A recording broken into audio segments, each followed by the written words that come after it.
We're going to first take a look at the derivative of the arctangent of 4x, and I'm going to solve this using an implicit derivative argument. So saying y is the arctangent of 4x, my goal is to find dy dx. Now, how am I going to do that? What's my strategy? Well, we're going to do that with an implicit derivative. If y is the inverse tangent of 4x, that means tangent of y equals 4x. So the derivative with respect to x of tangent y is the derivative with respect to x of 4x. Now, the derivative of tangent of something is secant squared of something times the derivative of the something. So the derivative of tangent y would be secant squared y times the derivative with respect to x of y, or dy dx. And the derivative of 4x, of course, is 4. So as we finish this portion of the problem, dy dx, that's our goal, is 4 over secant squared y. But we want to simplify that if we can. We know y is 4x, y is the arctangent of 4x. It's not incorrect to say dy dx is 4 over the secant squared of the arctangent of 4x, but there is a much simpler way for us to get there, either using an identity or using a triangle. So right now we have tangent of y is 4x. So let's do the analysis here. Tangent of y is 4x.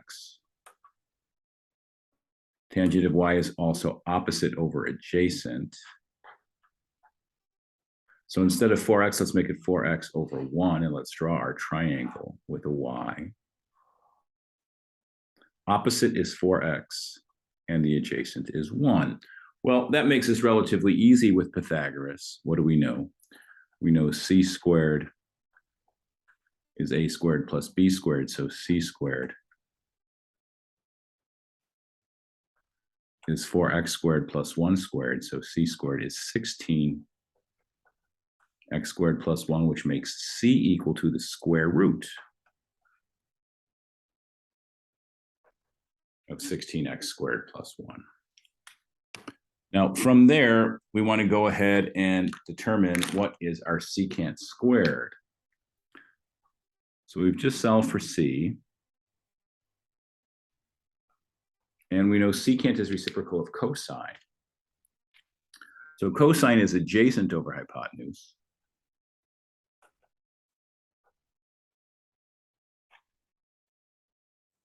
So if that's the case, cosine is 1 over root 16x squared plus 1.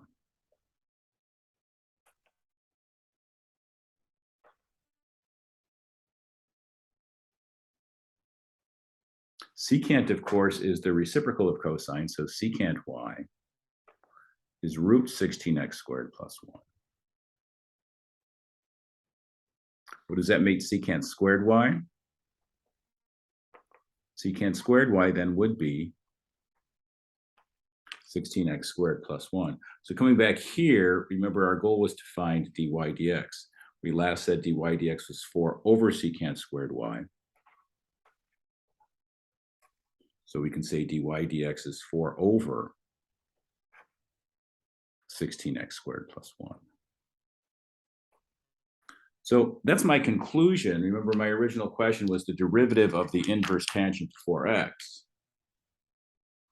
Again, you can memorize these forms, but I really prefer to go through this process because we're going to reverse it with the integral. The derivative with respect to x of the inverse tangent of 4x is 4 over 16x squared plus 1. So we see how the triangle, in some sense, is the key to this. You also could use the identity that 1 plus tangent squared is secant squared to get at this analysis. Now let's go ahead and do an integral to reverse that process. So I'm going to look at the integral of dx over 9x squared plus 49. How am I going to do this? Well, we're going to recognize that from Pythagoras, we have a squared plus b squared is going to equal c squared. This is addition, so I can make one of these things 9x squared. I can make the other thing 49, which would go ahead and give me c squared. So what does that tell me? Well, if a squared is 9x squared, a would have to be 3x. If b squared is 49, B would have to be 7, of course, plus or minus, but we're going to just focus on the positive things since we're dealing with triangles. And if c squared is 9x squared plus 49, c is the square root of 9x squared plus 49. So we have all this analysis. We're going to make our triangle. And how are we going to do that? Well, drawing our triangle, we need a 3x and a 7.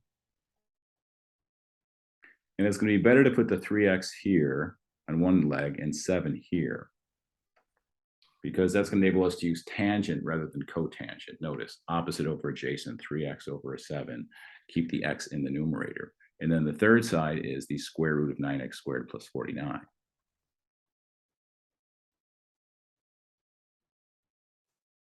And in many ways, this is the most challenging part of the problem.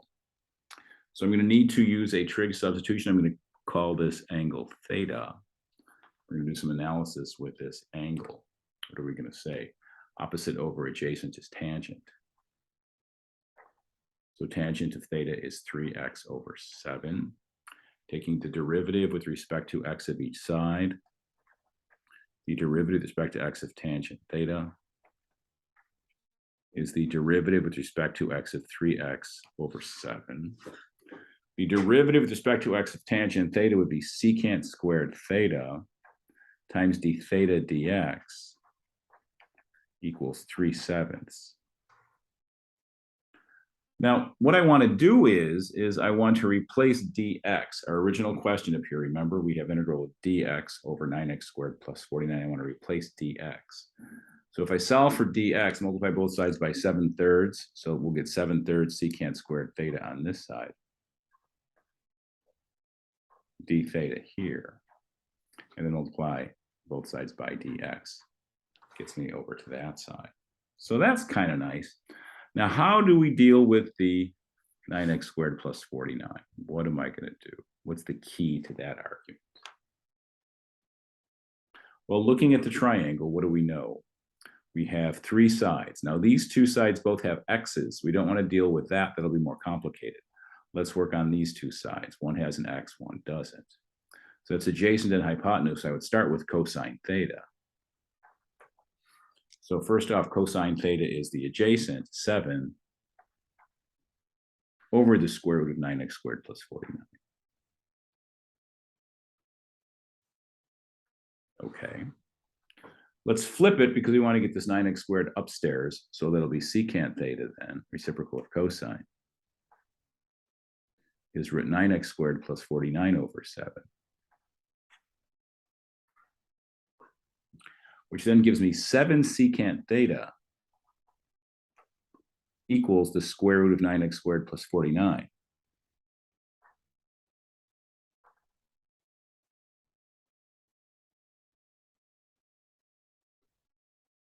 And of course, we need to substitute for what? Let's look at our original question again. We need to substitute for 9x squared plus 49. So let's square both sides. So right now I have 7 secant theta is root 9x squared plus 49. Squaring this side, 49 secant squared theta equals 9x squared plus 49. So these are the things I'm going to need to substitute.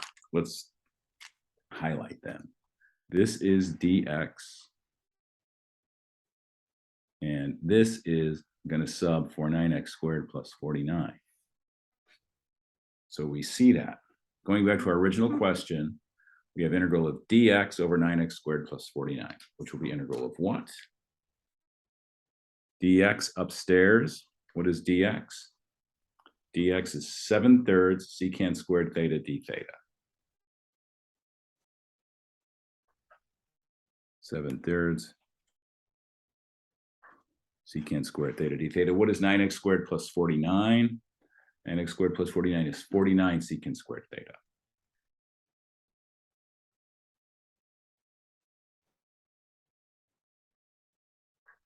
And the secant squareds divide out, which is good.